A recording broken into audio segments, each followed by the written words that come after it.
Hey guys, welcome back to the Interceptor. We are back with another Alliance War video, and today ISO8A is going to be taking on PBT or Parade Battle Team. Now, we faced these guys twice last season, and both times they beat us with only 2 deaths, which is just insane. I think we had 4 and like 6 in those wars or something like that. So we put up good scores, but they were just better. So they have been one of the top teams for a while. I don't think they've gotten first. I think they have like 1 or 2 top 3s though. They always lose to like a random alliance. It's weird. But they are very, very good. And they actually didn't ban Ghost. So their bans were Archangel, Torch, and Hercules. And they also didn't prevent Ghost on their defense. They made no effort whatsoever other than the boss to stop Ghost. So I'm going to use Ghost for 6 fights. And then I have to bring Dr. Doom for 1 as well. So in Section 1, we are going over to Path 1, which is a path I take quite frequently. And we're going to have this Tigra first.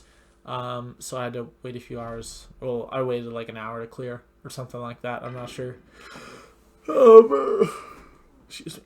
Just because I'm taking the mini-boss and I didn't want to hold people up. Turns out I could have waited and not done that and saved myself a full set of boosts, but I didn't know that no one on my side needed to be available. So we're boosting up light here, and we are going to use our tech boosts. These tech boosts are going to be way more than enough though. So we have a Tigra on this first node, and I am going to misplay this fight. I'm going to take a combo to the face. But I've done this fight many times, and I've, in fact, done it multiple times perfectly. So my strategy is fine. It's just that the AI is super defensive. Like right here, she's going to dash back, and then I didn't react fast enough with her being unblockable. So here we're going to get our phase back, and we're going to go right into an L2, which is going to get us straight back to an L2, and I'm just going to launch it right away as soon as I see her moving towards me. And that's going to be the end of the fight. So another 20-second fight, or not another, but the first of this war. And we'll go into the second one, which is IA Bomb. I'm going to kill him in like less than 10 hits, so I'm not even going to trigger his regeneration. But I don't really see the point of him on this node. Especially when you're going to make both defenders ghostable and you're going to make the mini-boss ghostable. I don't know. So yeah, here we're almost at an L2. Here we are at an L2. So we threw it at 3 hits. And we're going to do a phase into 1 hit. So oh yeah, and he dies on the 8th hit. So never even triggered his regen. And that was like a 17-second fight or something like that. So for this next fight, in the matchup of Ghost versus Mojo, you want to make sure that you throw your special 2 while the prompts are not in cooldown. Because if they are in cooldown, then you're going to degen when your cruelty gets removed. Now, I was 100% aware of that, but I knew the damage output I would be doing and the degen damage I'd be taking. And I knew that if it comes to it and I get just the world's worst prompts, that I was just going to suck it up and eat the degen damage and use potions.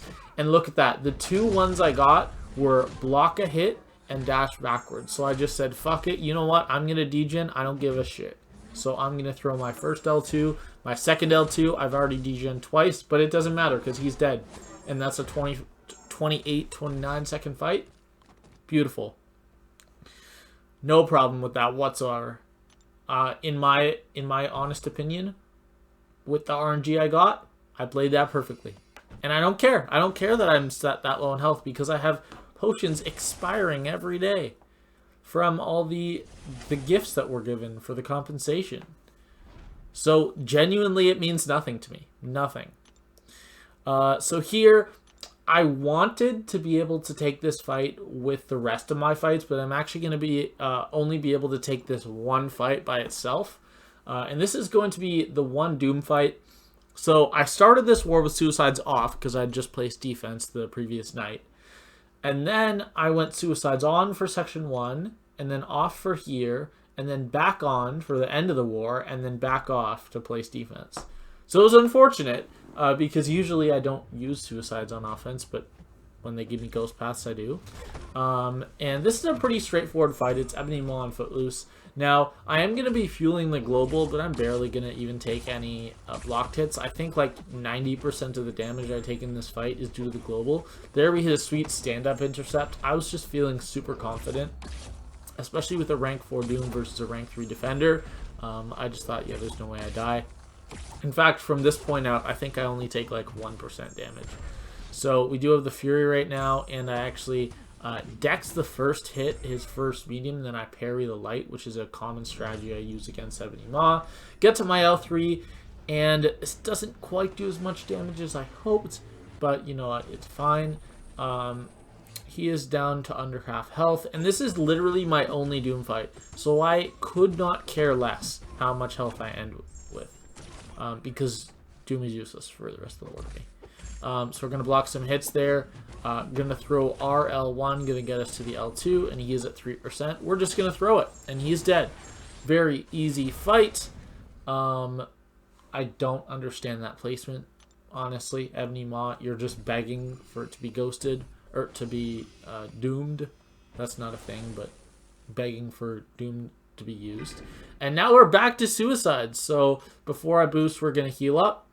And we've got 3 more fights to end off the war, and I'm going to make one special 1 boost actually work for all 3 of them, which means I only had to use 2 this war. And then I believe I used an invuln for the Ebony Maw fight, but I'm not 100% sure. I think I did. Yeah, we're going to use bigger boosts, so we're going to use the 25%, 20% health, and I believe I only use a 10% attack, which is very good, because one of the fights in particular would have been very bad if I'd used a 20% attack. I was out at 10%, but I got one after this last night, and I got another one this morning, so I'll be good for next war.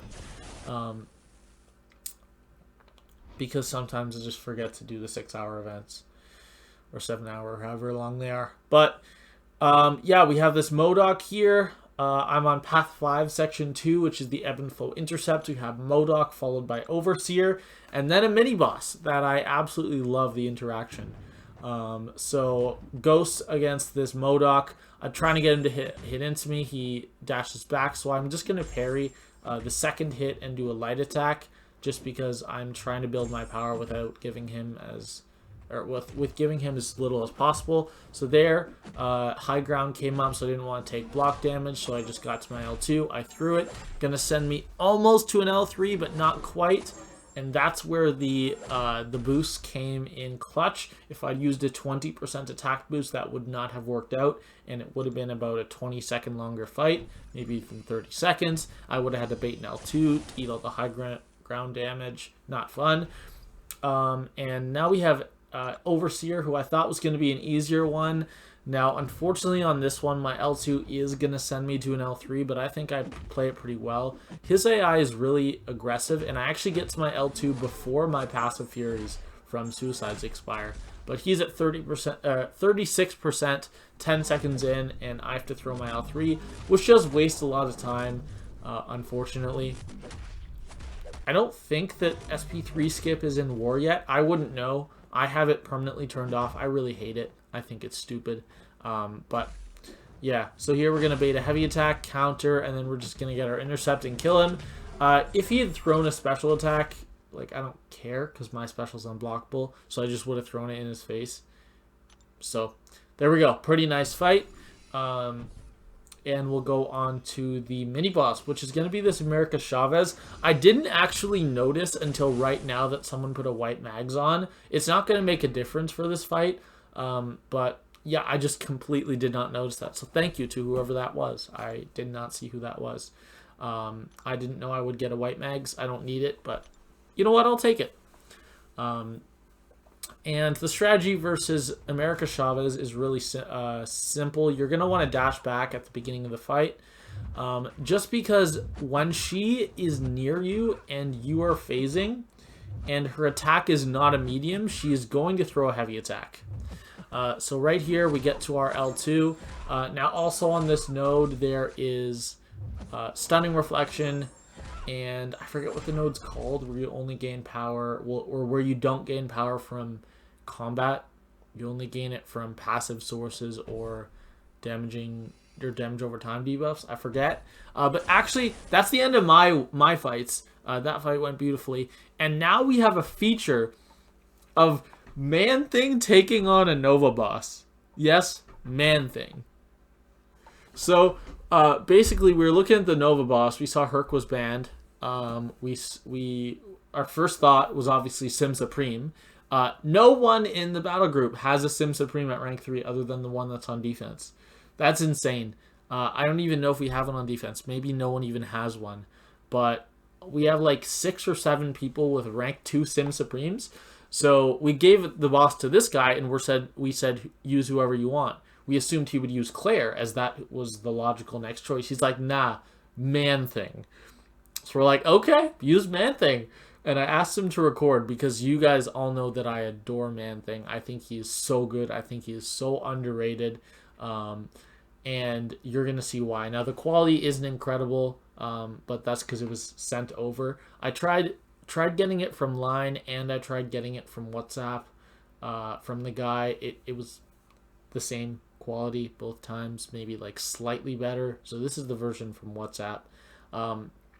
But yeah, it's starting off a little slow, but it's going to really change. So this guy's running MD, I think it's 4 or 5. I'm not sure. I prefer to use MD4 with ManThing because I find MD5 to be too much. But there he gets a heavy attack in. He gets his 8 debuffs up. He gets to an L3, so he's going to bait the special, and then he's going to throw the L3. He's going to throw a bunch of L3s this fight.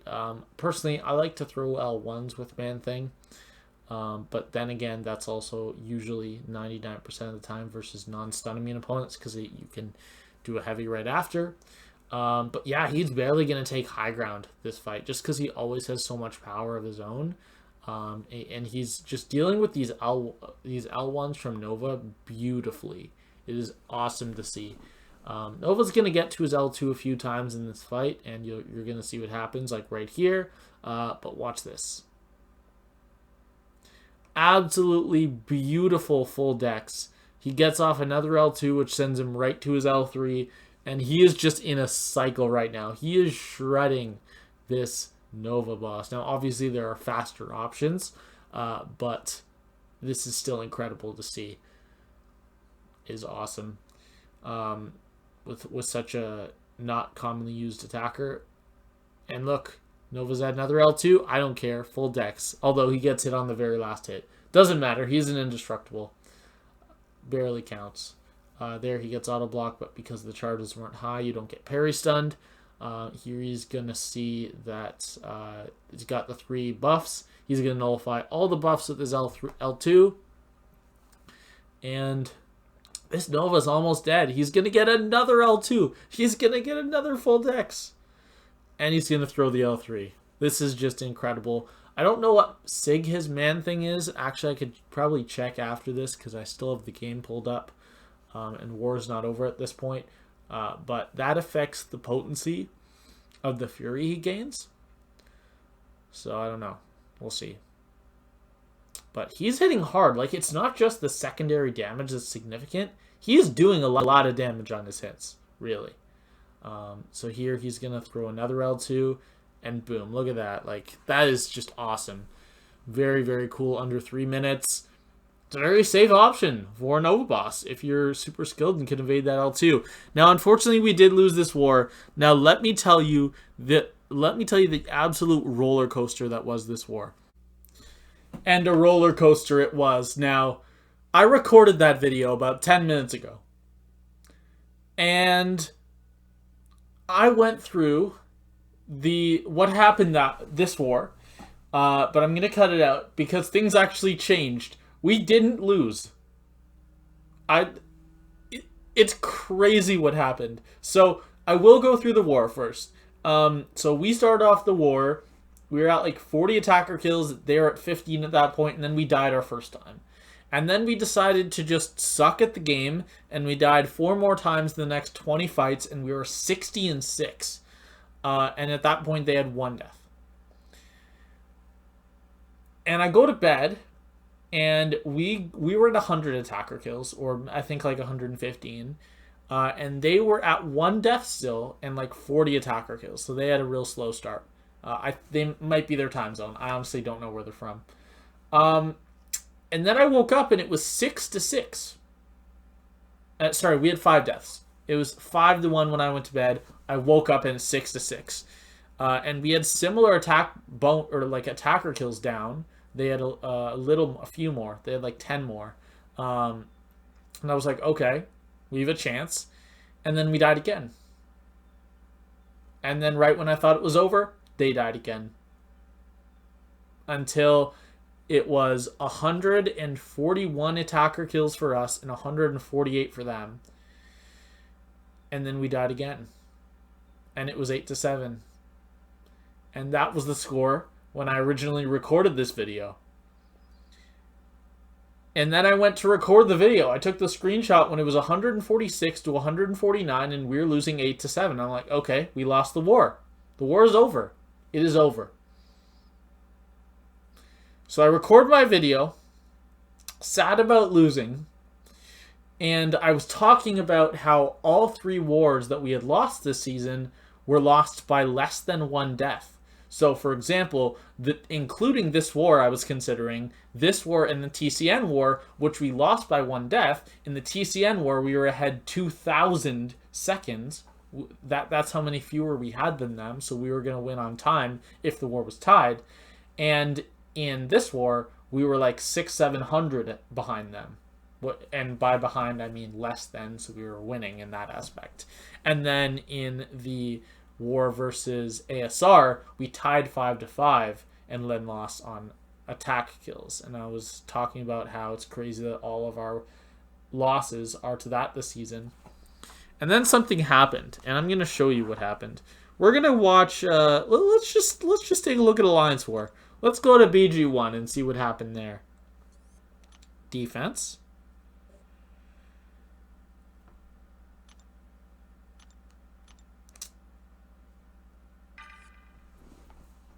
The 150th defender. Penny Parker on the shared mini in Section 2 Ebb and Flow Intercept with the Shrug Off and the Armor Break node. Got us our last kill. Now, I don't know who it was on the other team that died because the guy revived, so I can't see, but it was whoever was on Path 5, Section 2. That's insane. I've literally never seen that before. Not a single time have I ever seen a death on the 150th defender. Not even in a blowout war. I've never seen it a single time ever. I've never seen it, and it happened. So we won on attack. We won on fight duration by 600, and that's crazy because this is the worst. This is the worst Alliance War ISO8A has put up, and I'm willing to bet this is the worst war PBT has put up. We just happened to get them at the same time, and then we won on fight duration. That's crazy. I was accepting this as a loss, but it's a win. So we're now 4-2 on the season. Death total is still at 0. My PSR is at 31 out of 31. So after 6 wars, I'm technically 1 ahead of the average. So I'm doing well because I had 7 fights this war again, just like last war. And my deathless streak is up to 60. It's really getting up there. But the difference that this war makes from winning and losing is massive in the standings. So first off, we passed PBT, who was in 2nd place, because I know that we were less than 1 win behind them. So we both passed them. The alliance in 3rd place is DSVG, who lost to GT40, so we'll pass them. That's at least 2 spots. Also, GRE faced SP-BA, so we'll pass one of those 2. So that's at least 3 spots. GT41, so it's really up to where I think it's Chinese, where this Chinese alliance is, if they won or not. If they won, they'll be ahead of us. If not, we will be in 4th place. We'll pass 4 of these alliances. But we guarantee we will pass at least 3, which is crazy. GT40 will be above us. Either Greek and SP-BA will be above us. And then if Chinese won, they will be above us. And then Kenobi obviously won again, and they're still in 1st place. But yeah, with that, I believe that the only alliances that are 5-1 at this point are either SPBA and Greek Elite, the Chinese alliance if they won, and Kenobi. So that would be the top three. And then GT40 will be in 4th place and we'll be in 5th place. Assuming that alliance won, or GT40 will be in 3rd and we'll be in 4th, which is 1st place in here. But yeah, that's going to be the end of the video. Don't want to drag this on too long, but that's just the most insane end to an alliance war I've ever seen. And to come down to a tiebreaker like that is just crazy. Great war over at PBT. Great job, and we look forward to facing you guys again. Also, I did not say it specifically who the guy's defender was in BG1. It was Bithra. Bithragorian, I believe, is the full name. Let me check that. Yeah, Bithragorian. So, shout out to you for that Penny Parker kill. And I'll see you guys later. Bye.